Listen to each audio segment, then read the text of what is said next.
From portion of TopVelocity.net, pitch analysis here, Michael. I'm going to pair them up with Cody Hall. Let's take them into their leg lifts. Okay, both inside drive leg, which is good. Let's take them into their loads. So you can see big difference here. Michael's opening front side. He's already starting to cock the arm, shift his weight.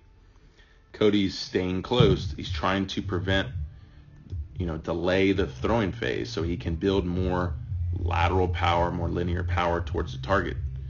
If we want to open front side, cock the arm, we're ready to throw, we're going to shut down the power we can generate towards the hitter.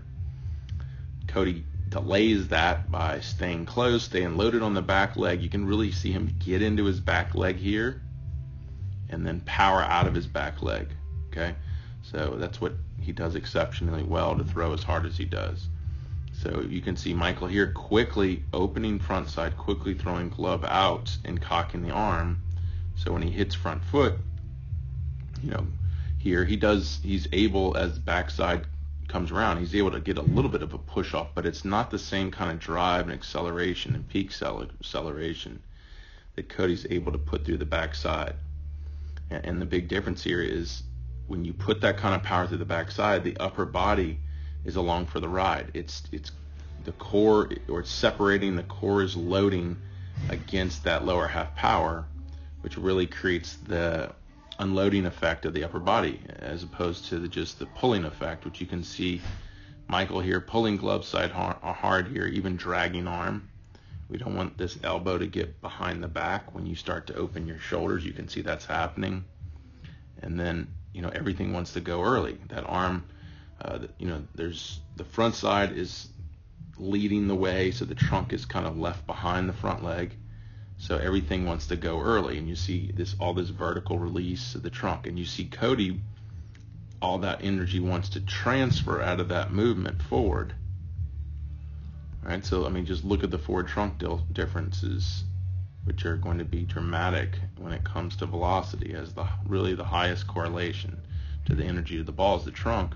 Dramatic differences here. So it's a reverse engineering. It's a big problem of low velocity pitchers.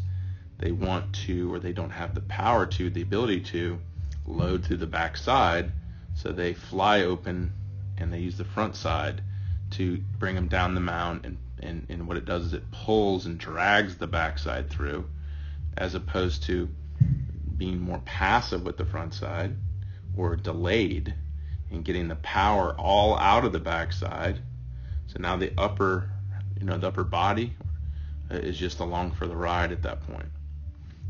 Cody here could have even got front leg drive. He just has tight hamstrings, so made it hard for him. But you can see the dramatic difference here, guys, and this is a big thing that you see between high velocity and low velocity guys, is these high velocity guys pitch from the back, just like hitters. They hit from behind the ball. They get their more power to the ball. Poor hitters try to get power after the ball. So high velocity pitchers try to get power to front foot strike. Low velocity pitchers try to get power after front foot strike.